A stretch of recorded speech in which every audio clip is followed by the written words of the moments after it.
problema niyo? Wala akong pambayad ng ID. Ha? Last na lang ulo. Kailan ba last ng ID niyo? Karon. We. Nagbayad gani sila. Anak ko hapon lang ni. Akong pera ngayon. Walang pera si nanay. Pag uwi gani unta ko karon sa barin. Wala ba yung pera si papa mo? Basi day. Tsaka wala pa yun si papa mo. Yan na. 100 lang. Mamaya. Kaya na lang. Si nanay baka meron na siyang benta dyan kamo. Okay. Mamaya na. Kaya pa ako. Wait. Umiyak ka? Wala. Next week babayaran ko. Walang problema yun kay nanay. Wala. Tuna na yan. Itsura, bro. Wala ka na bang pera? Parang damot-damot nito.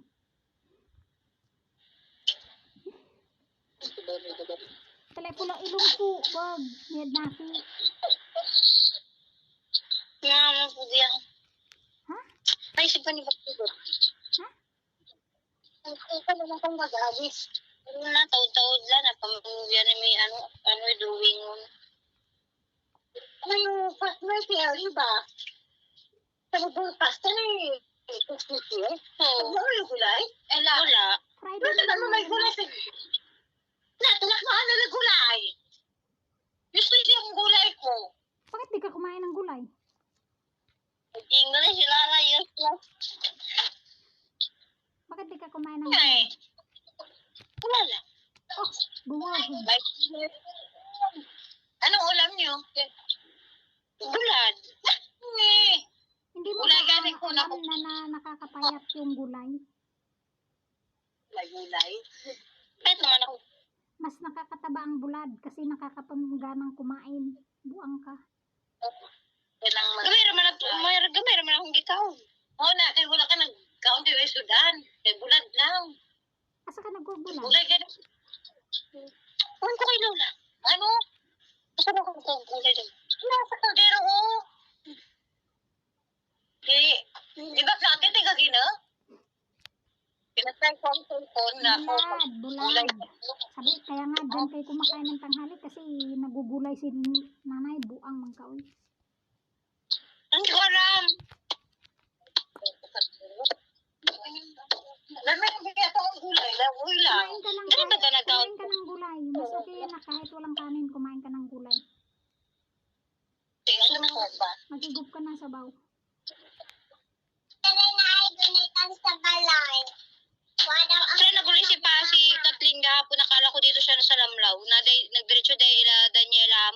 Hantod pagkagabi. Hantod gay ng buntag. Ngala ko giwansak niya lang yung sapatos niya tapos naligo. Tapos parang hindi niya bahay. Parang kibahay na siya sa ibang bahay. Ba't sinampal mo? Ang kapal ng mukha niya na. Sabi mo, wag ka na doon. Mahiyak ka naman. Doon, yung kapal talaga ng mukha na.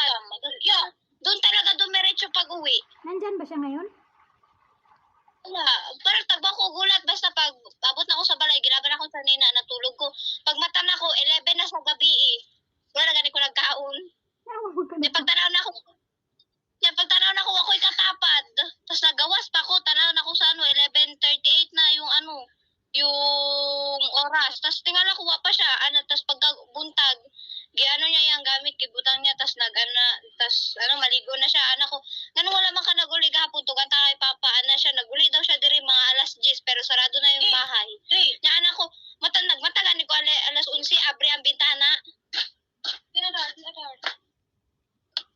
Kaya mo maigi, tanong mo si Daniela kung doon talaga natulog yan kay Daniela.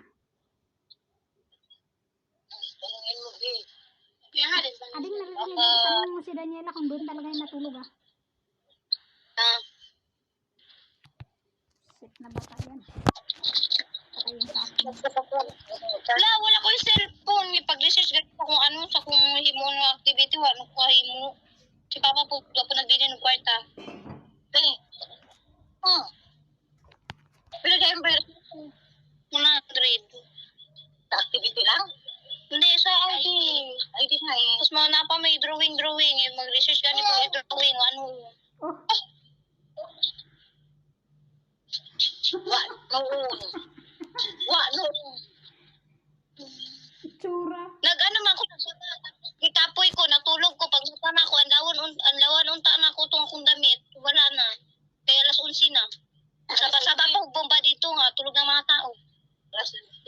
Ating gabi? Oo. Ako.